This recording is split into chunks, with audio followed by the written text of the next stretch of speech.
Very good morning, class 12th. Yes, today I am going to start new chapter, atoms. And atom में जो first topic है board के point of view से important topic है, मैं आपको वही टॉपिक लेके चल रहा हूँ जो बोर्ड में क्वेश्चन पूछे गए हैं. ठीक है, तो वो टॉपिक जो हम बोर्ड में पूछे गए हैं उन्हीं टॉपिक्स की मैं शॉर्ट वीडियो बना रहा हूँ सो डेट कि आप मैक्सिमम स्कोर कर सकें एंड कम से कम टाइम में मैक्सिमम नॉलेज एक्वायर कर सकें.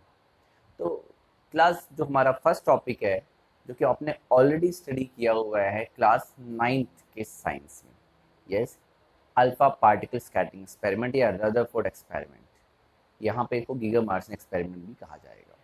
तो हमारा जो आज का टॉपिक है that is Rutherford experiment, Geiger Marsons experiment या अल्फा पार्टिकल स्कैटरिंग एक्सपेरिमेंट. और हमारा जो चैप्टर है वो एटम्स. ओके, एंड जो टॉपिक आज का हमारा है that is alpha particle scattering experiment.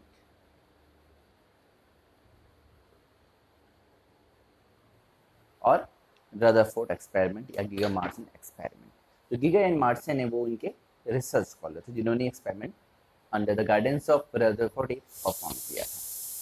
तो एटम्स के बारे में जो इन्फॉर्मेशन है वो इस एक्सपेरिमेंट से काफ़ी हमें मिली. फिलहाल हम जैसा कि आप जानते हैं कि एटम है क्या, एक एटम कैसे बनता है, एक एटम में क्या क्या कौन कौन से पार्टिकल्स होते हैं. तो एटम का जो सेंट्रल कोर होता है, सेंट्रल कोर न्यूक्लियस होता है जो कि पॉजिटिवली चार्ज होता है, जिसके चारों तरफ इलेक्ट्रॉन रिवॉल्व कर रहे होते हैं. और न्यूक्लियस में जितने प्रोटॉन्स होते हैं उतने ही इलेक्ट्रॉन्स जो हैं उस न्यूक्लियस के अराउंड रिवॉल्व कर रहे होते हैं. यहाँ पे इलेक्ट्रॉन्स क्यों रिवॉल्व कर रहे हैं? क्योंकि इलेक्ट्रॉन नेगेटिव चार्ज है और प्रोटॉन जो न्यूक्लियस में वो पॉजिटिव चार्ज है. प्रोटॉन के साथ और भी कुछ है जो न्यूक्लियस में, yes, that is neutron. But neutron क्या है? वो न्यूट्रल होता है, मीन्स कोई चार्ज नहीं होता. तो proton and neutron are collectively known as nucleons. इनको न्यूक्लियॉन्स कहते हैं क्योंकि न्यूक्लियस में होते हैं. एंड एटम का जो सेंट्रल कोर है that is called nucleus. And जो न्यूक्लियस के चारों तरफ इलेक्ट्रॉन रिवॉल्व करते हैं. तो ये बेसिक आइडिया आपको पता होना चाहिए. अब इसको एक्सपेरिमेंटली रदरफोर्ड ने कैसे एक्सप्लेन किया वो हम समझते हैं. ओके, तो इस एक्सपेरिमेंट में क्या क्या चीज़ें हैं वो देखते हैं. इस एक्सपेरिमेंट में एक रेडियो एक्टिव सोर्स ले लिया गया. This is a radio active element. Okay, इस रेडियो एक्टिव एलिमेंट को एक क्लोज चैम्बर में इनक्लोज किया गया. क्लोज चैम्बर है जिसमें एक फाइन होल किया जाएगा. This is a close chamber. और ये रेडियो एक्टिव एलिमेंट जैसे पोलोनियम मान लिया. ठीक है, अब ये जो फाइन होल है यहाँ से जो पोलोनियम है that is the source of alpha particle. और ये radioactive element alpha beta gamma decay जो स्पॉन्टेनियस डिके होता है इनका. तो ये सोर्स ऑफ अल्फा पार्टिकल, यहाँ से बीम ऑफ अल्फा पार्टिकल इस फाइन होल से निकल रहे हैं. तो this are the beam of alpha particle. ये क्या है? Beam of alpha particle. Okay, अब आगे क्या है? इसके आगे जो है वो प्लेस किया जाएगा, ये है थिन गोल्ड फॉइल. क्या है ये? Thin gold foil. इसकी थिकनेस देखो, ध्यान रखना, इसकी थिकनेस होती है 10⁻⁻⁶ मीटर माइक्रोमीटर. इससे ज़्यादा थिकनेस नहीं, क्योंकि आपको पता है कि ज़्यादा थिकनेस थिक का गोल्ड फॉइल लिया जाएगा तो एक एटम के पीछे एक और एटम. थिकनेस ऐसी है कि इस अल्फा पार्टिकल के सामने एक ही एटम हो और उसके पीछे एक और एटम ना हो, क्योंकि थिकनेस ज़्यादा हो तो एक एटम के पीछे दूसरा एटम. तो ये थिकनेस इसकी कम ली गई है. तो इतनी थिकनेस है. और आप जानते हैं गोल्ड की प्रॉपर्टी मेलेबल डक्टाइल, तो मेलेबल की वजह से वो फाइन थिन सी बनाया जाता है. तो वही है. और यहाँ पर ऐसे जिंक सल्फाइड की स्क्रीन है. This is ZnS zinc sulphide की स्क्रीन है. और जो अल्फा पार्टिकल है वो यहाँ से पास होकर के यहाँ पर most of the alpha particle, क्योंकि ये बीम ऑफ अल्फा पार्टिकल, ज़्यादा अल्फा पार्टिकल सीधे जा करके स्ट्राइक करेंगे जिंक सल्फाइड स्क्रीन को. कुछ अल्फा पार्टिकल यहाँ पे डेविएट भी होंगे, डिफरेंट एंगल ऑफ डेविएशन, ये एंगल स्कैटर्ड. तो डिफरेंट एंगल से स्कैटर्ड होंगे. तो क्यों होंगे, कैसे होंगे, वो चीज़ हम एनालाइज करेंगे. ठीक है, यहाँ पे मोस्टली जो है वो ब्राइट स्पॉट फॉर्म हुआ जिसको कहते हैं सिंटिलेशन। तो वो हमें सिंटिलेशन काउंट करना है, जो कि माइक्रोस्कोप की हेल्प से यहाँ पर सिंटिलेशन काउंटर कहते हैं, वो यहाँ पर हेल्प करेगा कि कितने ब्राइट स्पॉट्स फॉर्म हुए, यानी कितने सिंटिलेशन है। तो यहाँ पर सिंटिलेशन जिंक सल्फाइड स्क्रीन पे ब्राइट स्पॉट फॉर्म हुए, उसको काउंट किया जाएगा और जिसको ऑब्जर्व किया जाएगा। अब क्या क्या चीज़ें हैं, तो थ्योरेटिकल चीज़ें, ठीक है, जिसके नोट्स आपको रेफरेंस बुक मिल जाएंगे, ये मैं अपनी नोट्स भी आपको व्हाट्सएप कर दूंगा, ठीक है। तो क्या चीज़ ऑब्जर्व की, तो एक्सपेरिमेंट में क्या किया वो आपको क्लियर नजर आ रहा है, सेटअप समझ आ गया। क्लोज चैम्बर जिसके अंदर ये source of alpha particle that is radioactive element polonium, यहाँ से बीम ऑफ अल्फा पार्टिकल निकला है। बीम मतलब उसमें बहुत सारे अल्फा पार्टिकल होंगे, लेट मान लेते हैं 10,000 अल्फा पार्टिकल है, और ये थिन गोल्ड फॉइल से पास होने के बाद मोस्टली तो सीधे गए बट कुछ स्कैटर्ड हुए डिफरेंट एंगल से। तो ऑब्जर्वेशन क्या है, रदरफोर्ड ने एक एक पॉइंट ऑब्जर्व किया और वहां से कंक्लूजन दिया, मैं वही चीज आपको एक्सप्लेन कर रहा हूँ। तो फर्स्ट ऑब्जर्वेशन क्या देखा कि most of the bright spot सामने, यानी most of the alpha particle pass through thin gold foil undeflected या अनस्कैटर्ड, बिना डिफ्लेक्शन के बिना स्कैटर्ड के ज्यादातर अल्फा पार्टिकल सीधे पास हो गए। अब ये ऑब्जर्वेशन है, तो now what is the conclusion from here, conclusion ये है कि इसका मतलब है एटम का most of the part empty है, दैट वाई ज्यादातर अल्फा पार्टिकल सीधे चले गए। इससे कंक्लूजन मिला कि most of the part of the atom is empty. Now next, कुछ अल्फा पार्टिकल स्कैटर्ड हुए, कुछ 45 डिग्री से, कुछ 90 डिग्री से, and very few of them, let's say कि 2 और 3 out of 10,000 retrace there path, means जाकर के वापस आ गए, यानी 180 डिग्री से स्कैटर्ड हुए, ठीक है, यानी सीधे जाना था 180 डिग्री से। तो दैट मीन्स एटम के सेंट्रल कोर जो है वो पॉजिटिव चार्ज है।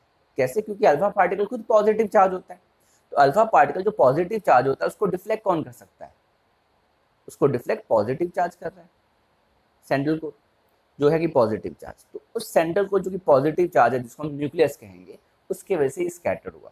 दैट मीन्स यहाँ पे ये देखा गया कि कुछ अल्फा पार्टिकल डिफ्लेक्ट हुए अपने पास से, एंड ये ऑब्जर्वेशन था। और क्या कंक्लूजन आया कि एटम का सेंट्रल कोर जो कि पॉजिटिव चार्ज है, उसके वजह से electrostatic repulsion, positive charge ripple करते हैं, उसके वजह से ये डिफरेंट एंगल से स्कैटर हुए, ठीक है। ये है second point. Third point, electrons का क्या रोल है। इलेक्ट्रॉन्स बहुत छोटे होते हैं, इलेक्ट्रॉन का मास कितना, 9.1 10⁻31 kg। अल्फा पार्टिकल का मास कितना, that is 4 times of mass of proton, और प्रोटॉन का खुद का मास 1836 times of the electron. That means कि जब हाथी दौड़ेगी तो चींटी क्या उसको अपने रास्ते से डिफ्लेक्ट कर पाएगी, नहीं। तो समझ लो यही कि अल्फा पार्टिकल जब मूव कर रहे थे तो इलेक्ट्रॉन्स उसका कुछ नहीं बिगाड़ पाए, यानी इलेक्ट्रॉन्स नहीं डिफ्लेक्ट कर पाए। क्यों, क्योंकि अल्फा पार्टिकल बहुत heavy particle as compare to electron, high energy alpha particle move कर रहे हैं, और इलेक्ट्रॉन जो है बहुत स्मॉल चींटी के बराबर, वो डिफ्लेक्ट नहीं कर पाता। इसका मतलब ये 3 पॉइंट्स यहाँ से मिले आपको कि इलेक्ट्रॉन्स जो हैं अल्फा पार्टिकल को उसके पास से डिवेट नहीं कर पाते। ये ऑब्जर्वेशन एंड कंक्लूजन क्लियर हो गया एक्सपेरिमेंट। इस वीडियो को आप अगेन देख लेना, अगेन समझ लेना आफ्टर मेकिंग नोट्स। अब इसमें कुछ इंपॉर्टेंट डेफिनेशंस जो बोर्ड में आई वो भी समझ लेते हैं। 1 मार्क्स 2 मार्क्स का क्वेश्चन, ये तो 3 मार्क्स का हो गया। कुछ डेफिनेशन जैसे कि distance of closest approach, very important definition 2019 में सीबीएसई में आई थी। What is distance of closest approach, तो ये समझते हैं डिस्टेंस ऑफ क्लोज अप्रोच क्या है। क्योंकि न्यूक्लियस पॉजिटिव चार्ज, एक एटम की बात करें इलेक्ट्रॉन्स के अराउंड घूम रहे हैं, तो हमने कहा कि 2 से 3 अल्फा पार्टिकल आउट ऑफ 10,000 जो कि न्यूक्लियस के जस्ट सामने पड़े होंगे वापस रिट्रेस ये पाथ, यानी कि ये अल्फा पार्टिकल आ रहे हैं हाई एनर्जी के साथ, वो एमिट हुए from the source polonium radioactive element है ना, ये हाई एनर्जी से आ रहे हैं। लेकिन जैसे जैसे ये अल्फा पार्टिकल जो कि खुद पॉजिटिव चार्ज है इसके टूवर्ड्स मूव कर रहा है, तो रिपल्सन की वजह से इस पे क्या हुआ, रिटार्डिंग फोर्स लग रही है, तो उसकी काइनेटिक एनर्जी जो थी यहाँ पर वो डिक्रीज होते गई और एक पॉइंट पे डिक्रीज होते होते 0 हो गई, यानी इतना क्लोज गया और वापस retrace there path.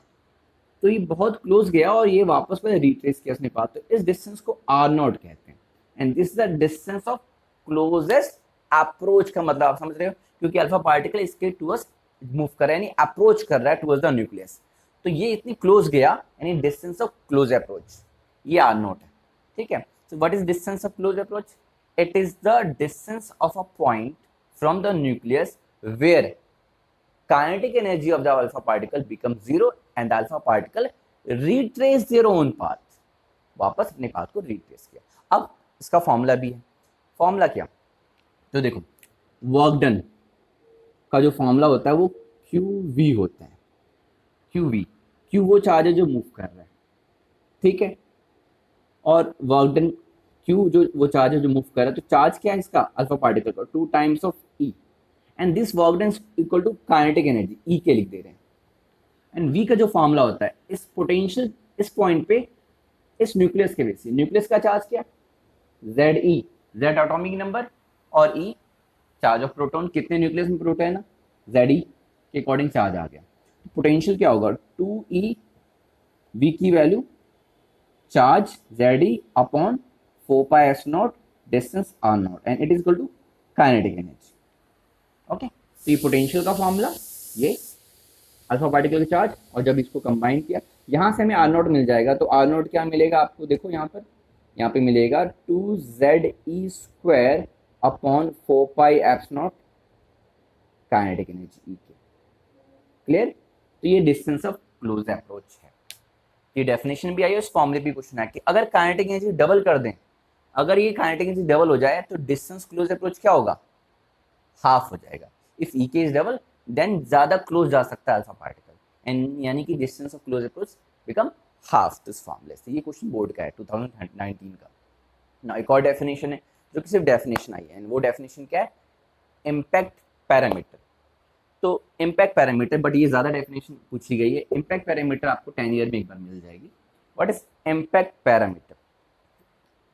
Next definition, impact parameter.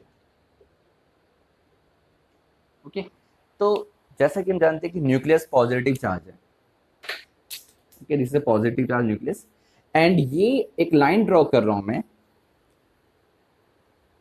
ये लाइन ड्रॉ किया, this is called central line of the nucleus. इसको हम कह रहे हैं सेंट्रल लाइन